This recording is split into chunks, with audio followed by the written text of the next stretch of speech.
Hello guys, তো আজকে চলে এলাম তোমাদের সাথে মুগ ডালের রেসিপি শেয়ার করতে। তো চলো মুগ ডালটা কিভাবে বানাচ্ছি তোমরা দেখে নাও। তো প্রথমে দেখতে পেলে আমি কড়াইতে তেলের ওপর মুগ ডালটাকে ভালো করে ধুয়ে ওটাকে একটু নাড়াচাড়া করে নিচ্ছি। তো নেড়ে নেওয়ার পর একটু একটু ভাজা হবে, তারপর ওর মধ্যে জল দিয়ে দিতে হবে।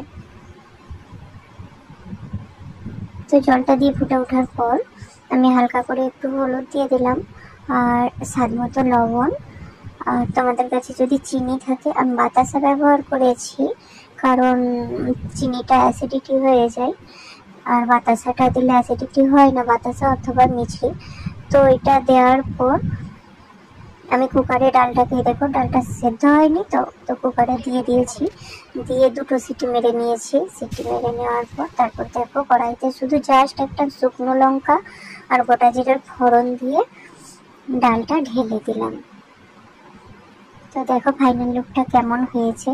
তো যারা যারা ডাল খেতে পছন্দ করো না, এই ডালটা খেলে আশা করছি সবারই ভালো লাগবে।